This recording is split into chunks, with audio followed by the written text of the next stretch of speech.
Hello, welcome to a Smurp video, and today we're looking at X-Men issue 6, and on the cover is Mystique, because pretty much this issue is about Mystique.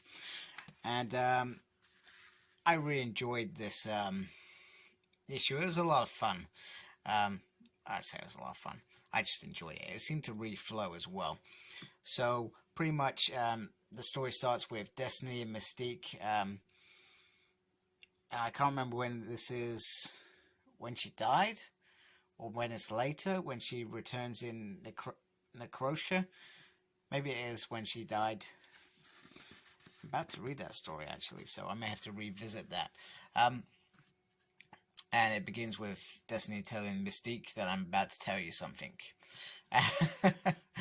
And that's the kind of intro. So, meanwhile, I'm trying to think what it's called, the platform, whatever you want to call it, it is not over with. Even though they plummeted Other Mode into the sun, work is still going on. And we see some parts here.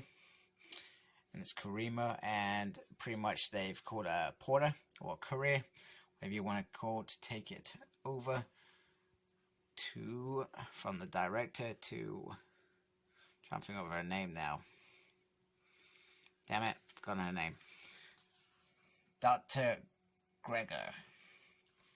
And Dr. Gregor is building, guess what? Nimrod. Quite simple.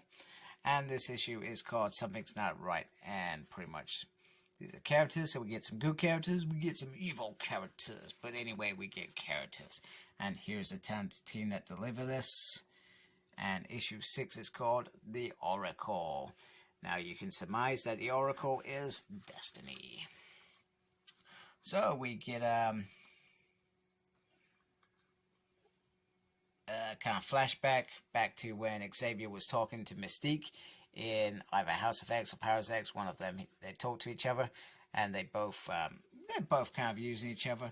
Mystique wants to have Destiny back. Charles Xavier has a mission for Mystique, but not only the mission that we saw in that series, there was a different mission: plant a seed for a winter harvest. So, if you remember correctly, during the issue, Mystique doesn't arrive where she was meant to be at the right time. She took a little bit longer. That's because she was planning this for Xavier. And she said she got turned around. And that's pretty much what we got from that main story. And boom, she was dead. And I like this bit because I don't think we saw this bit.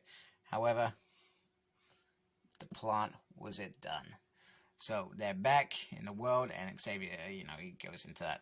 Oh, it takes a piece of me every time. But obviously he's more interested in Mystique and whether she achieved her mission. Now, when they come back alive, they come back before the death. So they don't actually remember the death. They come back to what was saved before that event. So none of them remember that suicide mission. Now, they believe that she succeeded. However, they need her to test it, because she's the one mutant that can go off in disguise, and it's no biggie. So it's whether she's walking in a trap or whether she's not. Luckily for her, she's not. So she, in fact, is the courier we saw earlier in the season, in the issue season. In the issue, so it's quite cool. I mean, if this was a show, this would probably go over like 2-3 episodes in the background. Like, this would be like a mini part of the story. I like how everything's white and the career's Mystique is in blue. Anyway, Mystique sees the real prize, Nimrod, and she could take the moment to kill Gregor now, but she doesn't. So she feeds back into Xavier and Magneto, and they want her to take care of it, and she talks about the laws that they agreed on. I think killing humans was one of them, and they said, not for these ones, we can kill these ones, basically. However, Mystique wants to use this to her advantage, once again to say to Xavier, I want her back. And Xavier says, after all this, you think we're gonna trust you and just give it over to you? Kind of give us time. And she says, I want my wife back. Really bad. And they know that the mission is needed, and Xavier says, you know what? I'm not going to give her back now. And she says, I hate you, Charles Xavier. I always hated you. It's funny because they were married at one point. In Scott's Revolution, she was a bit odd. So he says that he's going numb, and that's because it's bigger than him, and he has to emotionally be detached, and it's bigger than you. So while Mystique is walking around, we're seeing a bit of monologue between Destiny and her, talking about what I'm going to tell you is kind of unbelievable. A long time from now, after my death, they're going to tell you something so good, it's too good to be true, and they're going to lie and tease you with it, and it's not going to be the first island, it's going to be the second island. And she says, when you know... Oh, wait a minute, there's a bit before that. She says, they don't want me in it because I can see things in the future, and we like to see. And she says, when you know, remember these words, bring me back. And if you cannot, then you burn the place to the ground. Now, I thought this was a bit strange, because I'm not sure what it actually is. In fact, because she's on that moon, etc. So it's a bit of a weird ending, and clearly a tease.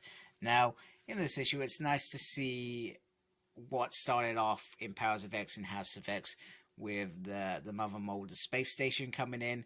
We've also seen the other players start to form. You got Apocalypse in the background, probably going to have a big part of when everything builds up. You've got these 3 women, I can't remember what they're called, the plant people. We're going to call them the plant people, because I can't remember, that was like 5 issues ago.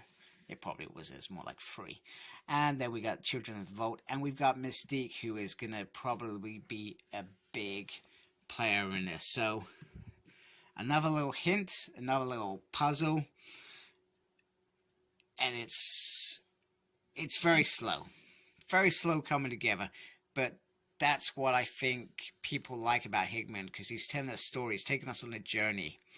And I like journeys. I mean, I love that old Chris Claremont stuff, because everything was gradual. It was over a period. It wasn't rushed. It was a journey. It wasn't like one big thing over 6 issues and then it was done. It was a period, a journey. The X-Men are a journey. They're always a journey. They're always changing. Sometimes we like it. Sometimes we don't like it. So I'm enjoying it from that perspective. Am I a Hickman fan? I'm still not truly sold on his X-Men, but we're still very early in this, and this is going to be a long reign as far as I'm concerned. Now, I believe we've got an event coming this year as well, so, and I hope that's not the big finale event, because I think I do like how this is coming together slowly, but hopefully not too slowly. So maybe that event's just a filler in between. All this stuff comes together, and that's just part of the story, and maybe that leads to the bigger part of the story. So I'm enjoying X-Men, sort of. The storytelling is very good. The art is very cool. It does take just a few characters in each issue, though, which I find is a bit strange. But maybe it's not strange because it's not meant to be a core team. It's about a bigger picture. So maybe it's not so bad. So I'm going to keep reading this. I'm going to keep talking about it. And hopefully at some point we'll see, whoa, that was worth the wait, worth the read. So thank you for watching. Like, comment, subscribe. Follow me on Facebook. My page is SmurredP. Follow me on Twitter at SmurredP. No idea what I'm doing, but I'm tweeting and stuff. And as always, embrace the geekiness. Take care. Goodbye.